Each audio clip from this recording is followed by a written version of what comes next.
Bismillahirrahmanirrahim. Assalamualaikum warahmatullahi wabarakatuh. Waalaikumsalam warahmatullahi wabarakatuh. Alhamdulillahi wa syukrulillah. La hawla wa la quwwata illa billah. Wassalatu wassalamu ala rasulillahi wa ala alihi wa sahbihi wa man wala, amma ba'du. Kaum muslimin dan muslimat, jamaah salat isya dan salat tarawih, semoga Allah Subhanahu wa taala menerima ibadah kita, memberkati kita, menggugurkan dosa-dosa kita. Amin ya rabbal alamin. Semoga semua yang hadir atau kita yang hadir pada malam hari ini masuk ke dalam hadis Nabi sallallahu alaihi wasallam dalam riwayat Imam Al-Bukhari dan Muslim. Walillahi utaqa'u minan nari fi kulli lailatin min Ramadan. Yang artinya, dan bagi Allah ada hamba-hamba yang dibebaskan dari siksa api neraka di setiap malam bulan Ramadan. Maka semoga hamba-hamba tersebut adalah kita malam ini yang hadir di sini. Atau setidaknya masih ada 10 hari ke depan yang semoga ada nama kita di 10 hari ke depan, termasuk jadikan hamba yang Allah bebaskan dari siksa api neraka. Amin ya rabbal alamin. Karena kemenangan kita hadirin bukan tuntas menjalankan ibadah puasa Ramadan, tapi kemenangan kita adalah kalau kita mendapatkan kabar gembira dari Allah bahwa kita termasuk hamba yang dibebaskan dari siksa api neraka. Jemaah sekalian yang dimuliakan Allah, di antara amalan penyempurna ibadah puasa Ramadan yang juga wajib bagi kita lakukan adalah membayar zakat. Kalau Ramadan adalah ibadah yang mengatur hubungan antara manusia dengan manusia dengan Tuhannya, yaitu hablum minallah, maka di sana juga ada ibadah yang tidak kalah penting, yakni ibadah yang mengatur hubungan manusia dengan sesama manusia, ya zakat atau zakat fitrah.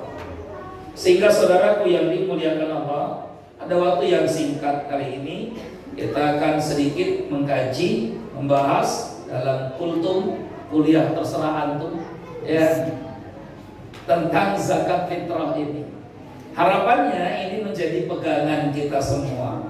Kali ini kultumnya saya ini baru kali ini Pak, yang kultum pakai kitab ini baru di sini, ya, supaya kita ini kuat gitu ya. Jadi kitab yang saya bawa adalah kitab madhab Syafi'i, fikih Syafi'i, namanya Taqrirat Sadida. Ini kitab dijadikan pegangan oleh semua penuntut ilmu bagi yang belajar di negeri Yaman. Jadi kalau negeri Yaman ini salah satu buku madhab Syafi'i yang dijadikan pegangan, karena memang hari ini kita mengakui bahwa rujukan madhab Syafi'i di dunia Islam adalah negeri Yaman. Jadi makanya Ustaz kalau mau belajar fikih Syafi'i biasanya ke negeri Yaman, gitu ya.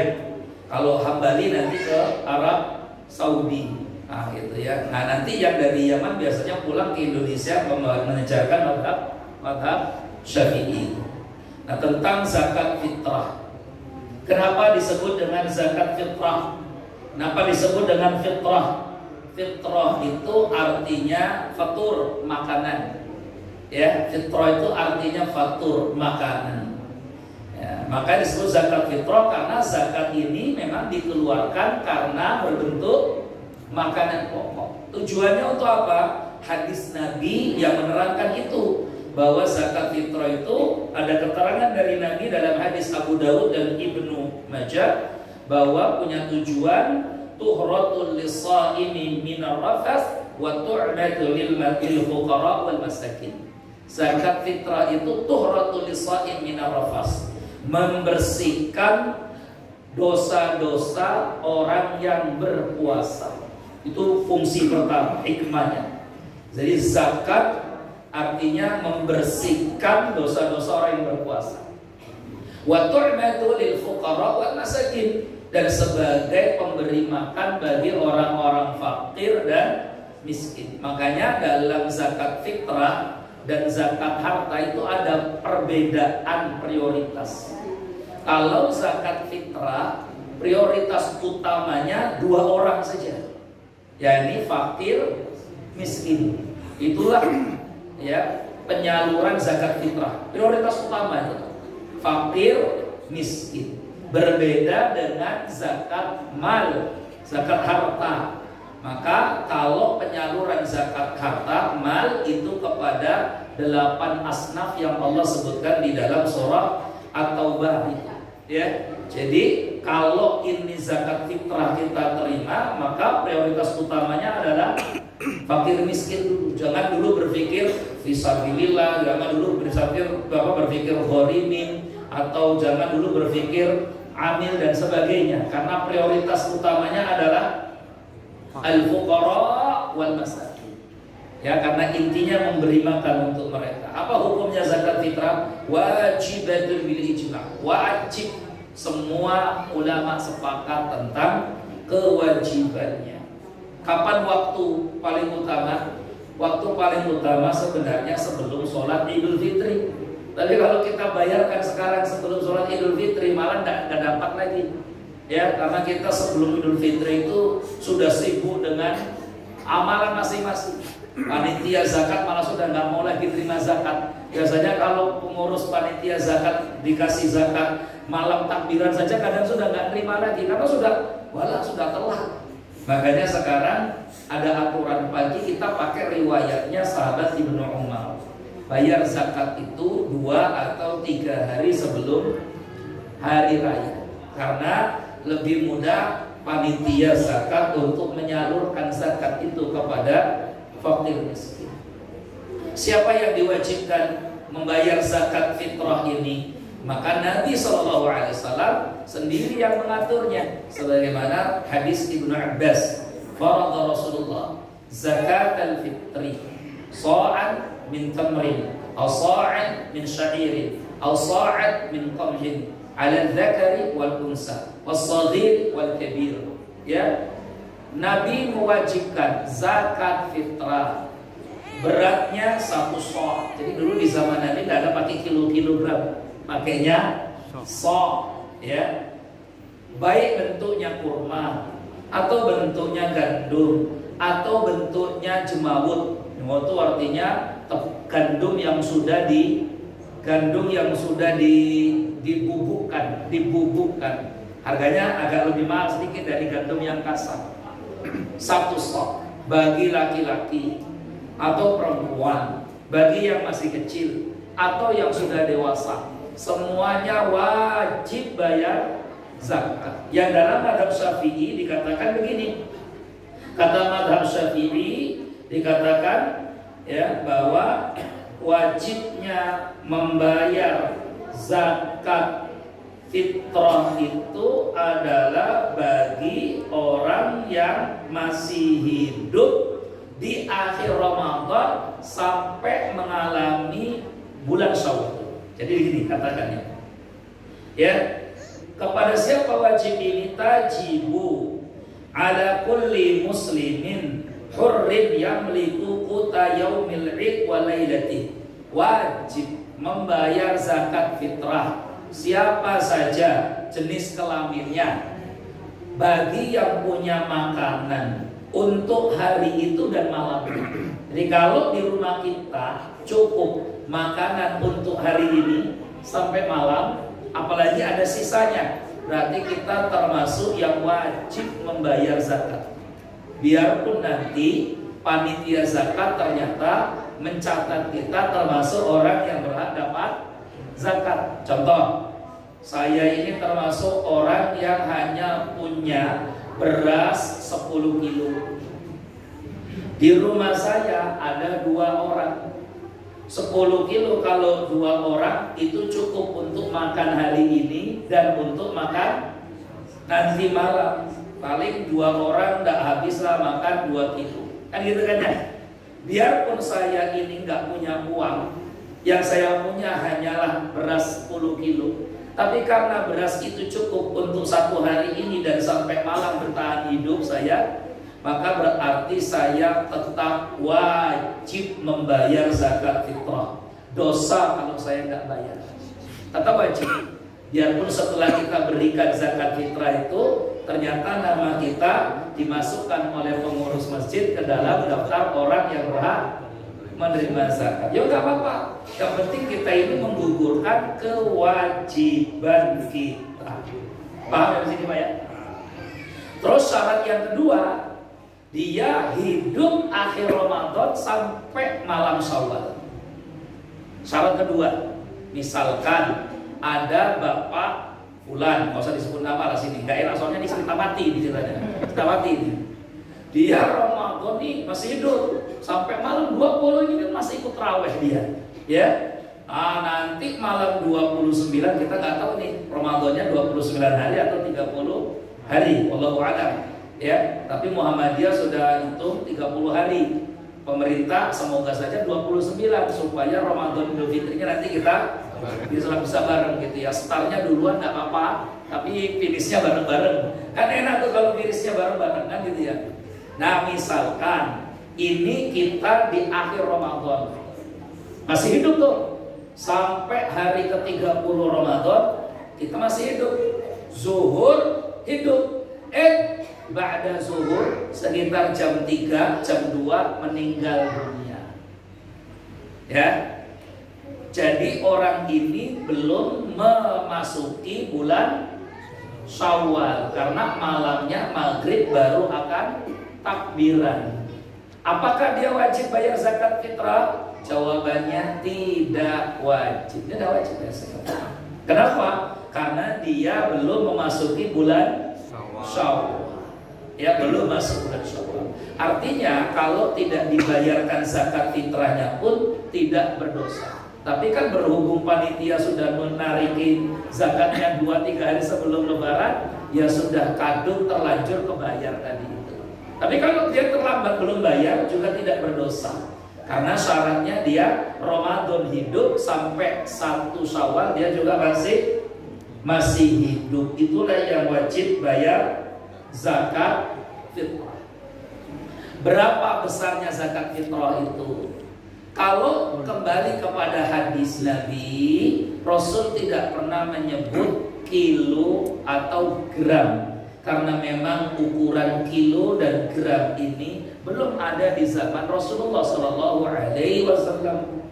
Tapi ukuran yang ada di zaman Nabi bahkan sampai hari ini orang Arab itu adalah so'. Namanya apa? So'. Jadi orang Arab dari zaman dulu 1400 tahun yang lalu sampai hari ini pun mereka punya ukuran sendiri namanya so'. Orang kita nggak ada so'.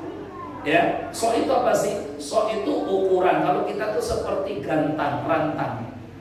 Ya, tetapi ukurannya khusus. Zaman dulu kalau orang tidak punya timbangan itu mengukurnya pakai canting. Ya kan? Kalau beli beras pakai canting. Kalau 1 kilo rantang. Kalau canting itu 1/4 biasanya. 4 canting sama dengan 1 kilo. 1 kilo. Dulu ukuran gitu. Kok tahu ibu saya tukang beras masalah. Dari kecil saya ngantar beras. Dari zaman nggak ada kendaraan motor, ada pakai sepeda itu keliling gitu ya. Dan saya ngalami itu. Ikut bapak keliling jual beras. Dari mulai harga beras saya masih ingat tuh. Dari mulai harga beras itu 125 atau 150 rupiah, ya itu sudah jualan beras itu. Sampai sekarang harga beras berapa?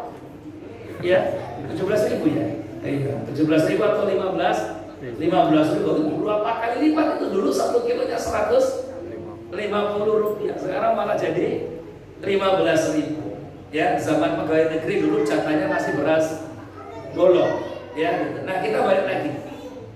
Jadi ukuran di zaman Nabi itu nggak ada kilo, ukurannya sok. Itulah yang membuat akhirnya 4 mazhab itu berbeda ukurannya. Ya, di sini ini mazhab Syafi'i yang di Yaman. Ya, ini mazhab Syafi'i yang di Yaman.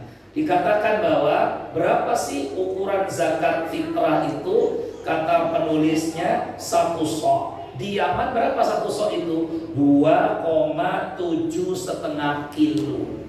2,7,5 kilo. Agak beda ya. Ya, di sini 2,7,5 kilo. Tapi dikasih footnote. Apa kata footnote-nya, catatan kaki? Wa ba'duhum yaqul 3 kilowatt takriban. Tapi kalau mau lebih selamat, jangan 275, 3 kilo itu lebih aman.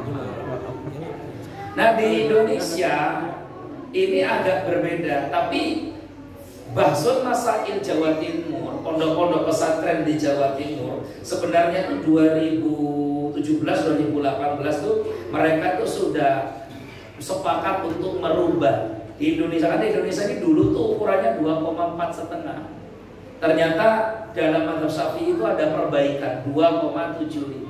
Tapi ya udah apa-apa lah, kalau bapak-bapak itu mau bayar 2,4,5 ya udah apa-apa. Kasihan kalau sudah ngitung-ngitung ya. Masalahnya enak dihitung 2,5 kan, kalau mau papa tinggal enak kan gitu. Kalau 2,75 malah repot ngitungnya kan gitu ya. Kalau 2,5 kilo 4 orang sudah jelas. 10 kilo. Kalau 275 malah tambah meneh kan gitu ya. Mumet lagi itu kan nyarinya ya. Padahal ya sebenarnya dalam ilmu zakat kita ini lebih baik lebih daripada kurang. Karena bayarnya setahun sekali. Setahun sekali aja hitung-hitungan. Kan gitu ya. Tapi kalau punya, kalau enggak ya sudah. Pakai yang 2,5 kilo pun insya Allah sah. Kenapa bisa berbeda? Nah ini poinnya. Karena berbeda alat ukur sok itu. Di Indonesia nggak ada sok.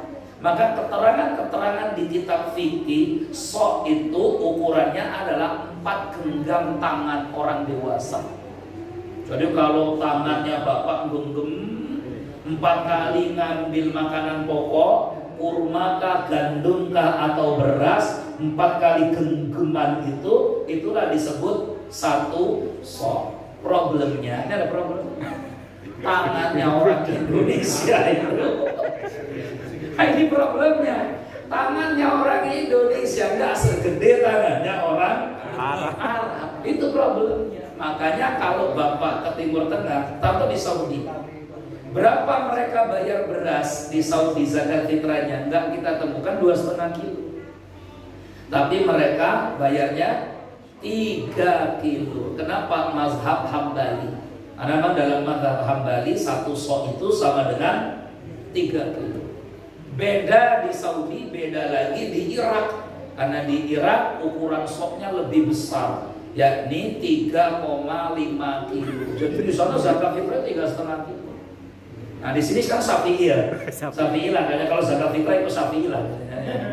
Karena 2,5 kilo. Dia sudah bayar saja 2,5 kilo. Memang ukurannya berbeda-beda tadi itu. Tapi intinya wajib bayar zakat. Kapan niat itu? Niat itu zakat wajib kita hadirkan ketika kita mau membayar, atau kita serahkan kepada wakil. Terakhir ini malam wakil. Harusnya zakat itu diserahkan kepada amil zakat, harusnya. Tapi di negeri kita ini tidak semua tempat punya amil zakat. Karena definisi amil itu bukan definisi kita, tapi definisi agama, syariat. Yang ada di negeri kita ini banyak wakil zakat, tapi bukan amil zakat. Kesalahan mayoritas orang Indonesia hari ini adalah menganggap wakil panitia zakat di masjid itu sebagai amil zakat. Ini saya harus jujur katakan, karena memang nggak benar itu. Kalau ada ustadz yang mendiamkan, dia salah. Nanti akan tanggung jawab di hadapan Allah. Ini panitia kurs seminggu dibentuk, bagian zakat mau dulu-duluan. Padahal dia namanya wakil zakat, bukan amil zakat. Di kitab ini juga dijelaskan. Ya, amil zakat itu siapa sih? Siapa saja yang ditunjuk oleh pemerintah untuk mengurusi zakat. Jadi dia langsung ditunjuk oleh pemerintah, maka pendapatan zakatnya pun masuk kepada laporan negara. Itulah namanya amil zakat. Kalau di Indonesia berarti amil zakat itu siapa saja yang mendapat izin resmi untuk memunguti zakat. Basnas, Basda, lazis dan sebagainya. Itu namanya amil. Memang hari-hari mereka mikirkan zakat, infak, sedekah. Yang dipikirkan itu bukan panitia sesaat. Berarti kalau begitu itu bukan amil, bukan. Berarti nggak berhak menerima zakat, tidak. Terus gimana? Kan pingin juga dapat apa Pak? Ya. Kalau pengen dapat zakat berarti syaratnya harus miskin. Kan itu. Kalau amil itu orang kaya pun berhak dapat. Nah terus bagaimana? Maka ini panitia zakat itu kan juga menghabiskan waktu. Juga dia ini kan ngurusin data semuanya. Ada kerja. Kalau nggak ada imbalan juga ya nanti malah terganggu keikhlasannya. Tapi dia bukan menerima zakat. Maka solusinya ada dua. Solusi pertama adalah dia meminta tambahan upah dari orang yang berzakat. Dia katakan bahwa Pak, saya ini hanya wakil, nyalurkan zakatnya jenengan. Ya, sampai kan bayar zakat dia. Maka dalam setiap bayar zakat tuh ada upah tambahan. Karena dia wakil, karena nggak berhak terima zakat. Dia wakil. Jadi setiap itu, nah itu teknisnya agak repot itu. Karena yang bayar zakat kadangnya syukur-syukur mau bayar zakat malah ditekik menehan gitu ya. Tapi sebenarnya ini yang betul, ini yang betul. Yang kedua, kalau tidak memungkinkan, pengurus masjid menyisihkan anggaran untuk memberikan satu hati keikhlasan bagi panitia penerima zakat tadi.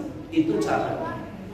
Ya, karena memang mohon maaf Bapak Ibu, panitia yang 1 minggu dibentuk itu tidak disebut sebagai amil zakat. Silakan cari sumber manapun enggak. Hari ini dibuka ya Google gitu ya.